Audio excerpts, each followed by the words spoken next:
কেউ কোনোদিন বলল না আমি কবরে কেমন আছি।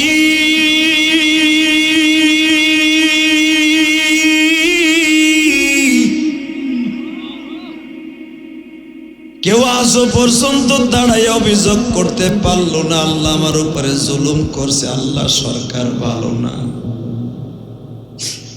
কারণ মনের কথা কেউ কোনোদিন কবর থেকে জাগিয়া বলতে পারলো না।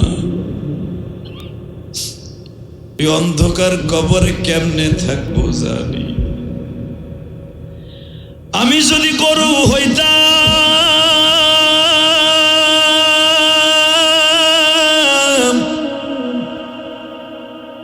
মানুষের হাল কাজের হাল চাষ করার মধ্যে কাজে লাগতাম, আমি যদি দেম্বা বুড়া ভেড়া হইতাম, আমার জবাই দিয়ে মানুষ খেয়ে ফেলতো, কোনো হিসাব লাগতো না। আমি যদি বনের ঘাস হইতাম, গরুতে আমারে খায়া ফেলতো, কোনোদিন হিসাব দেওয়া লাগতো না। হালাকি আমি মানুষ হইছি, এই কবরে কেমনে একা একা থাকব,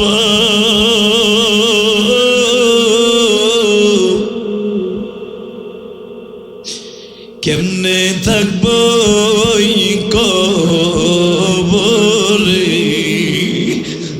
কেমনে থাকবো এই কবরে,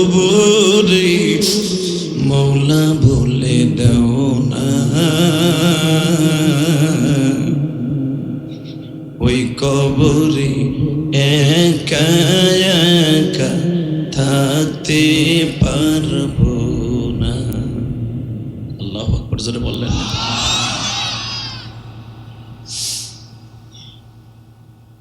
বাজান, আমি ইলিয়াসুর রহমান জেহাদি, আমার ওয়াজ আপনার ইউটিউবে অনেক শুনছেন। আমি 12 বছর বয়সে মা হারাইছি। আমার মায়ের একটা চুলও পড়ে নাই, পাকে নাই, একটা দাঁতে স্পটও পড়ে নাই। কারণ আমি তো 12 বছরের ছিলাম, আমি দেখছি আমার মারে। মার চেহারাটা এখনো আমার চোখের সামনে পূর্ণিমার চাঁদের মতো, দ্বীপ প্রহরের মতো আমার সামনে ভাসে। আমি আমার মাকে কোনোদিন দেখি নাই এইভাবে, কপালটা কোনোদিন আমি পোলায় দেখছি আমার মা।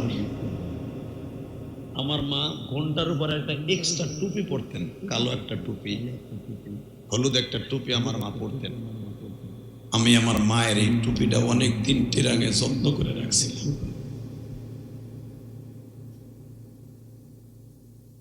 আজকাল আমার মা বোনেরা পর্দা থাকতেই চায় না। কথা বলেন না কেন? মারা পর্দায় থাকতেই চায় না। পর্দাটারে মনে করে একটা ফ্যাশন। বোরকা পরে তা দেখলে শয়তানও ভয় পায়। কথা কন না কেন? শোকেসে সামনে মাল সাজায় রাখে মহিলারা, বোরকা দিয়ে বডি সাজায় রাখে। এটা বোরকা না, এটা হলো বারকা, এটা শয়তানি। কথা কন না কেন? আরো জোরে। বরঞ্চ বোরকা পরে পোলাপানের আকর্ষণ আরো বাড়ায়। এটা ফ্যাশনের বোরকা, এটা বোরকা কয় না। বোরকা হাদিসে কাকে বলে? আল বোরকা তু ঢাপ না। বোরকা অর্থাৎ এমন ভাবে বডিকে ঢেকে নিতে হবে, মহিলাদের কোনো কিছু ঠিক পাওয়া যাবে না যে এটা আমার একটা বৃদ্ধ মা না যুবতী মা না বৃদ্ধা মা। এর নাম হলো বোরকা। বোরকা দেখে মনে করবে এটা বুড়া মহিলা, হালাকি ওই মেয়েটা 16 বছরের মেয়ে। এর নাম হলো বোরকা। আর এখন 40 বছরের বুড়ি বোরকা পরে, পিছনেতে মনে হয় এটা একটা কচি জিনিস। কথা কন না কেন? যেটা পাও ধরে বলে দেয়া যায়। এই জন্য বিশ্বনবী বলছে এরকম কাপড়, এরকম পর্দা করা যাবে না যেটা ইহুদি নাসারাদের পাইরবি করা হবে। আমি কথাগুলো কেন বলছি? উসমান গনি রাদিয়াল্লাহু বলেন, যদি কোনো মহিলা জানতো যে কবরের ভিতরে মহিলাদের প্রথম কি করা হবে, জীবনে কোনোদিন পর্দা ছাড়া রাস্তায় বের হতো না। শুধু আপনাদের খেদমত আরজ করতে চাই, আজকের মাহফিল থেকে পুরুষরা যেমনি আসছি, পুরুষের চাইতে মহিলা আসছে বেশি। কথা কন না কেন?